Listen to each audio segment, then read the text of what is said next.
చేతి కనపడలేదు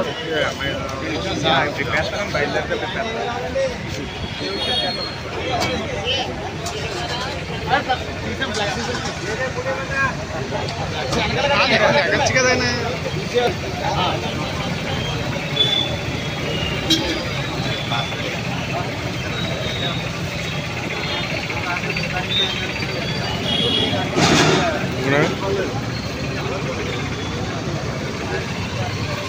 వదిలేమంటా బళ్ళు బళ్ళు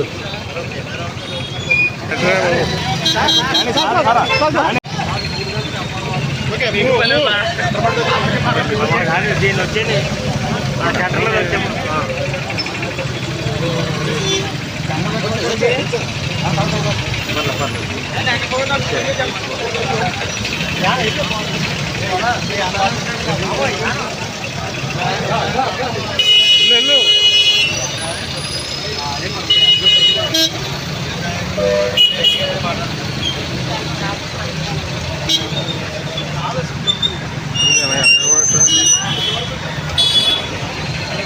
అందరికీ నమస్కారం.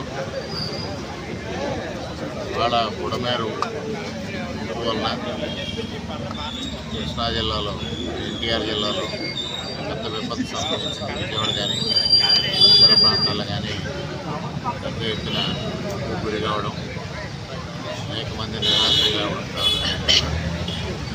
ప్రభుత్వం ఇవాళ ముఖ్యమంత్రి గారి సారథ్యంలో పెద్ద ఎత్తున సహాయ కార్యక్రమాలు నిర్వహిస్తూ ఉన్నారు. ఆహార పొట్లాల పంపిణీ నిర్విరామంగా జరుగుతుంది. అదేవిధంగా ముఖ్యమంత్రి గారు కూడా 14 గంటల పాటు విరామం ఎరగకుండా బాధితులను పరామర్శించడంలో సమయం వెచ్చించడం జరిగింది.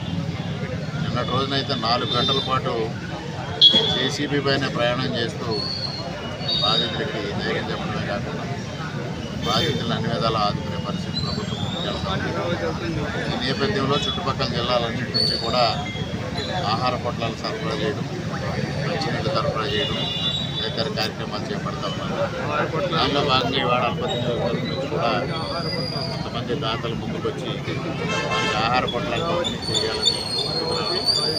ముఖ్యంగా కొత్తవరపు చారిటబుల్ ట్రస్ట్ వారు సుమారుగా 5,000 ప్యాకెట్లు, అదేవిధంగా బలభద్రపురంలో ఉన్న షిరిడి సాయిబాబా టెంపుల్ దేవస్థానం వారు 20,000 ప్యాకెట్లు, అదేవిధంగా బలభద్రపురంలో ఉన్న ప్రసన్న వెంకటేశ్వర స్వామి ఆలయ కమిటీ వారు 2,000 ప్యాకెట్లు, దాదాపుగా 9,000 ప్యాకెట్లు ఈరోజు అనపర్తి నియోజకవర్గం నుంచి విజయవాడ బాధితులకి పంపించడం జరుగుతూ ఉంది. మరి అదేవిధంగా రేపు కూడా అదే కార్యక్రమం అన్నంపేట మండలం నుంచి దాదాపుగా 5,000, పెదపూడి మండలం నుంచి 5,000 ప్యాకెట్లు బాధితులకు పంపించడానికి దాదాపు సిద్ధంగా ఉన్నారు.